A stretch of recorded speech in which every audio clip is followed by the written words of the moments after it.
CM Revanth నివాసంలో Meenakshi Natarajan meeting జరుగుతోంది. గత 10 రోజులుగా వివిధ నియోజకవర్గాల నేతలతో వరుసగా సమావేశాలు నిర్వహిస్తున్నారు మీనాక్షి. పలువురు నేతలు ఆమెకు పార్టీ సమస్యలు కూడా చెప్పుకొచ్చారు. పార్టీ బలోపేతంపై సీఎంతో చర్చిస్తున్నట్టుగా సమాచారం.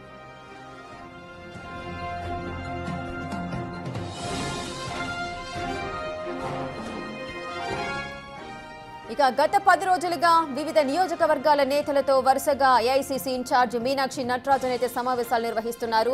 పార్టీ నేతల మధ్య ఐక్యత కోసం ఆమె కృషి చేస్తున్న నేపథ్యం నెలకొంది. ఇక ఎవరికి వారు సమస్యలు అయితే చెప్పుకొస్తున్నారు. ఇప్పుడు సీఎం రేవంత్ రెడ్డితో మీటింగ్ జరుగుతోంది.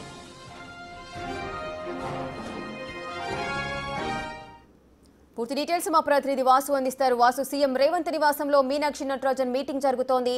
ఈ మీటింగ్ లో ఏ అంశాలు ప్రస్తావనకు వస్తున్నాయి? పూర్తి డీటెయిల్స్ ఏంటి?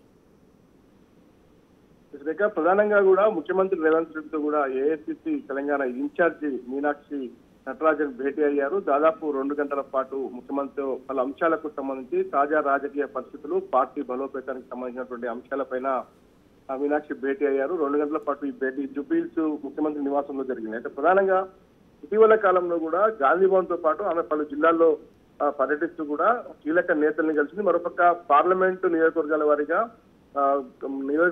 వారిగా కూడా చాలా మంది నేతలను కలిసి కూడా వారి అభిప్రాయాలను సేకరిస్తూ వస్తుంది. కొంతమంది నేతలు జిల్లాలో ఉన్నటువంటి కొంతమంది నేతలపై ఫిర్యాదులు కావచ్చు, వాళ్ళకు ఉన్నటువంటి ఇబ్బందులు కావచ్చు, పార్టీ పదవుల అంశానికి సంబంధించి కూడా పలు ఫిర్యాదులు ఇప్పటికే మీనాక్షికి తెలియజేశారు. రీసెంట్ గా మహబూబ్నగర్ జిల్లాకు సంబంధించి ఏకంగా కీలక నేతలపైనే ఫిర్యాదులు వచ్చినటువంటి పరిస్థితి కూడా నిన్న చూశాం. కాబట్టి ఈ అన్నిటిపైన పార్టీలో కొంతమంది నేతల మధ్య, జిల్లాలో ఉన్నటువంటి కొంతమంది నేతల మధ్య ఆధిపత్య పోరు అనేది కొంత కొనసాగుతుంది. ఇంకా మరొక పార్టీ పదవులకు సంబంధించి కూడా ఇటీవల ఏదైతే ఏఐసీసీ పెద్దలు కూడా వాటిపై చర్చిస్తున్న నేపథ్యం, పిసిసి కార్యవర్గ కూర్పుకు సంబంధించిన అంశాలు కూడా చాలా ప్రస్తావనకు వచ్చాయి. ఇక మరొక స్థానిక ఎన్నికలకు సంబంధించినటువంటి అంశం, అంటే పార్టీని కింది స్థాయిలో, క్షేత్రస్థాయిలో నుంచి బలోపేతం చేసి గ్రామీణ స్థాయి నుంచి కూడా బలోపేతం చేసి రేపు స్థానిక ఎన్నికలకు పోవడానికి చాలా ఈజీగా అవకాశం ఉంటుంది.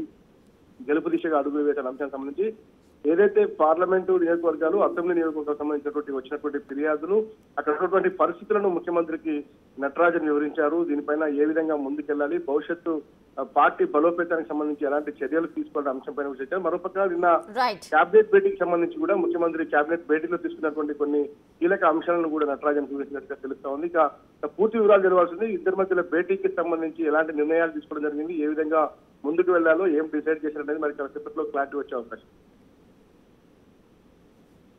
Right, thank you Vasu.